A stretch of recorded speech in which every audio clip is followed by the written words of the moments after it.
Muy buenos días, hermanos y amigos. Que Dios les bendiga a todos ustedes. Bienvenidos a este su espacio, un llamado a la reflexión. En el día de hoy voy a hablarles sobre lo que es el precio de la gracia.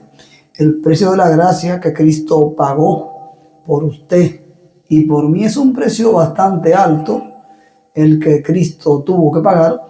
Entonces vamos a referirnos a ese tema, el precio de la gracia.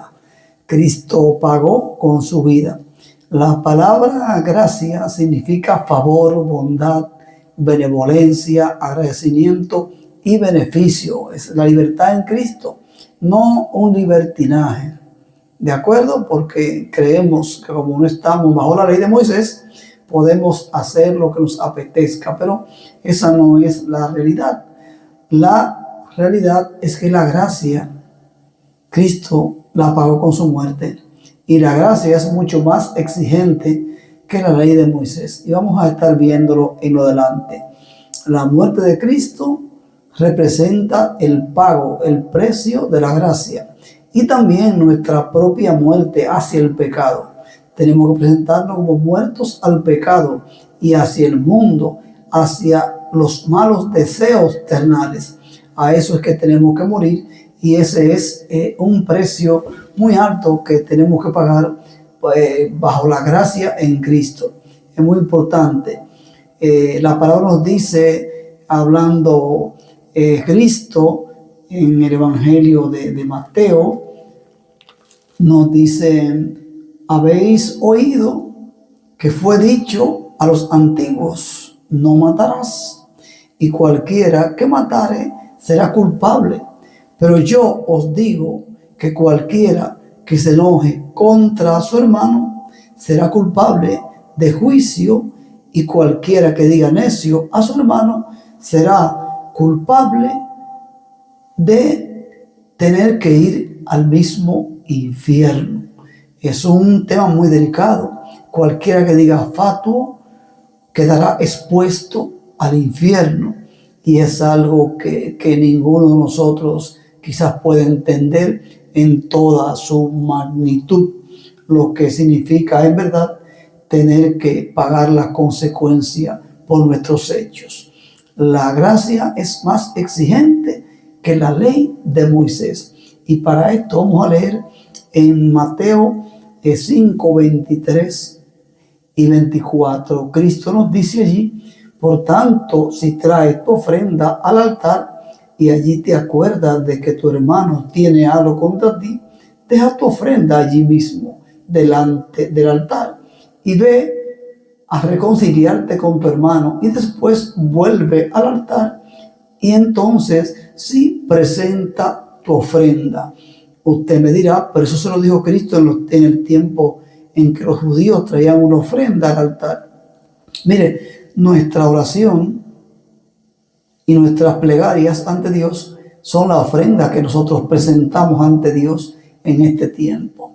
Entonces, antes de usted arrodillarse ante Dios, antes de usted clamar a Dios, hacer una petición a su Dios, debe estar seguro de no tener nada contra su hermano. Y voy a repetirle este versículo para intentar que lo entendamos. Por tanto, si traes tu ofrenda al altar y allí te acuerdas, escuche bien, de que tu hermano tiene algo contra ti. Esto ha sido motivo de debate en muchos cristianos, porque dicen: no, pero si yo no le he hecho nada a mi hermano, y él es que está en contra mí, él es que tiene una enemistad contra mí. La palabra nos manda, Cristo mismo hablando, aquí no hay nada que buscar y nada que interpretar. Es cumplirlo tal como está escrito, literalmente.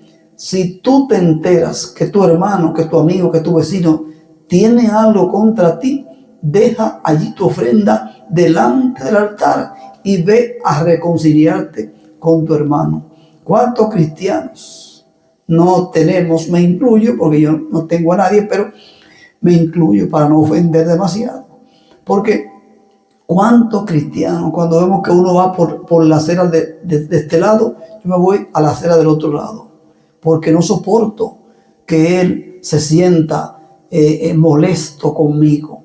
Es un tema muy delicado y es una materia pendiente que tenemos que superar los cristianos. Si tu hermano tiene algo contra ti, no hay ningún pretexto. Esto lo dijo Cristo.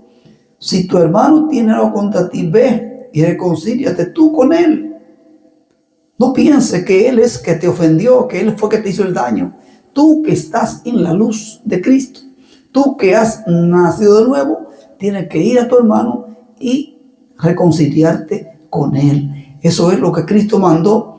Ahora usted interpretará lo que quiere interpretar, pero cuando usted se presenta en oración, usted se presenta en una petición a Dios, tiene que saber que usted, en cuanto dependa de usted, usted tiene que estar en paz con todos.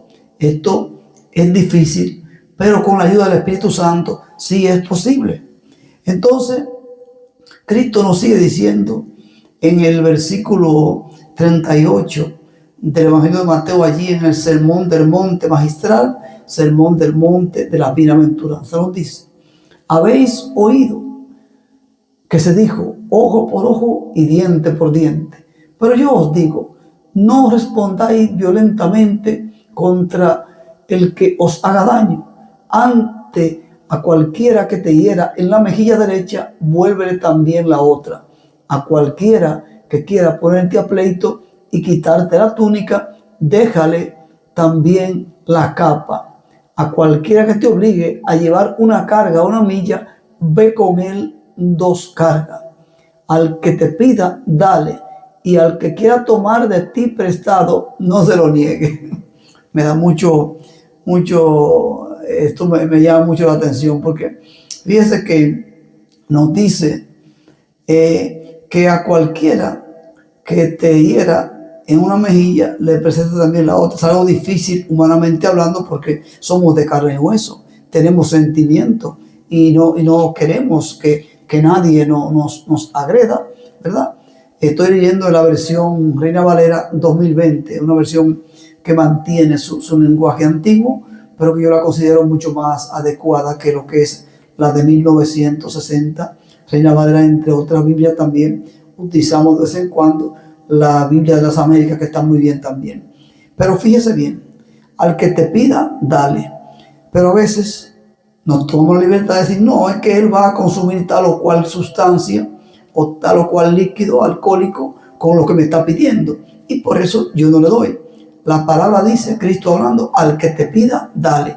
Usted añada lo que quiera, pero no hay nada que ella diga esto: al que te pida, dale. Si usted puede, dele algo, y también dele el mensaje de salvación. Dígale, yo te doy esto, mira, te doy esta contribución, pero recuerda que Cristo te ama, Cristo murió por ti. Eso es lo que usted tiene que hacer, no retraerse. Entonces, hay una cosa, que oramos por lo que están necesitados, pero cuando nos piden no les damos nada, porque siempre tenemos un pretexto. Entonces, ese es un tema muy delicado que tenemos que intentar superar. Y al que quiera tomar prestado de ti, no se lo preste.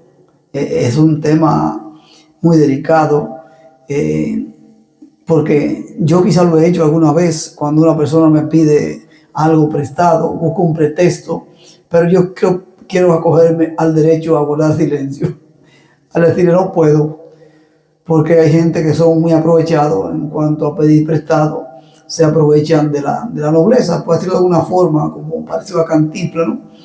De la bondad de un cristiano que es bondadoso, generoso. Entonces muchos quieren aprovecharse, pero debemos ser abiertos.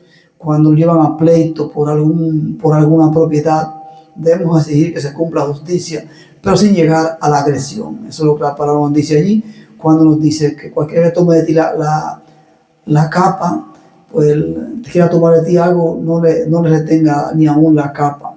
Es un tema muy difícil, pero con el Espíritu Santo podemos lograr superar esos temas muy delicados.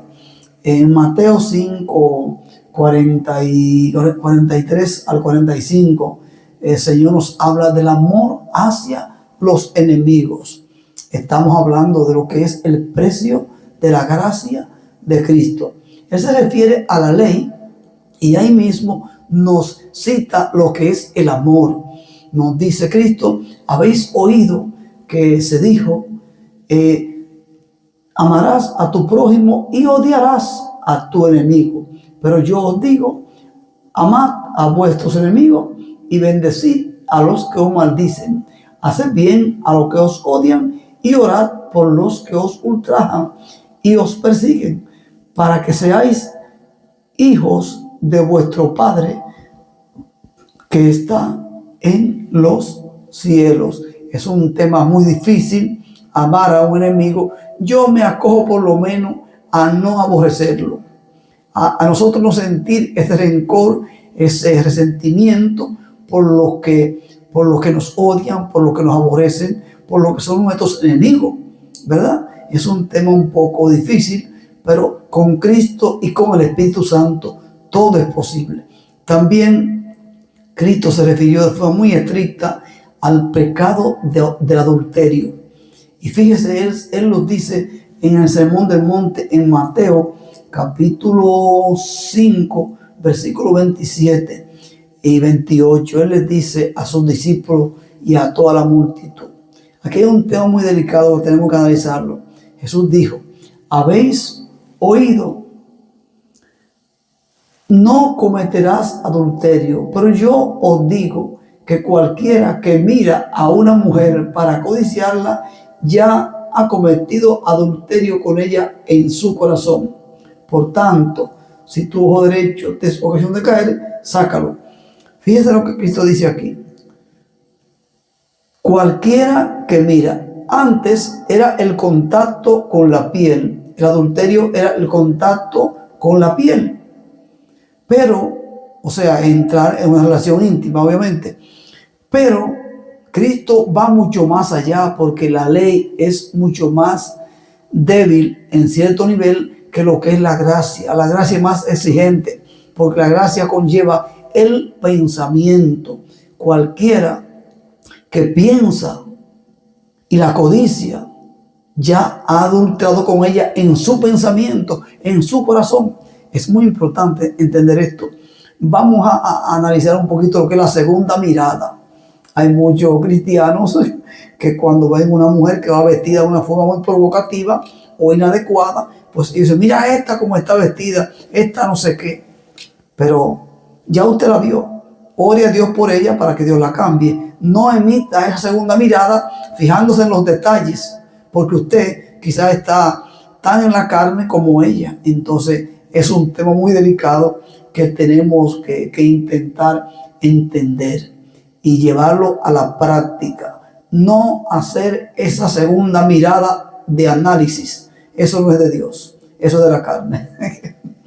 Vamos a pasar también a escuchar y a entender lo que Pablo nos advierte y Pablo nos anima de la importancia de la bondad y renunciar a la venganza. Pablo nos llama en Romanos capítulo 12, del 17 en adelante, a ser bondadoso y renunciar a la venganza. Vamos a leer en Romanos capítulo 12, del 17 en adelante. Pablo nos dice allí, no paguéis a nadie mal por mal, procurad hacer lo bueno delante de todos, si es posible, en cuanto dependa de vosotros. Escuchen, estad en paz con todo el mundo. Escuche bien esto y grábeselo. Si usted es un cristiano, que tiene que entender que si es posible, en cuanto dependa de usted, usted tiene que estar en paz con todos, con todos. No vengarse, dice Pablo. No os venguéis vosotros mismos, amados míos. Mejor da lugar a la ira de Dios, porque escrito está, mía es la venganza, yo pagaré, dice el Señor. Así que si tu enemigo tiene hambre, dale de comer. Si tiene sed, dale de beber.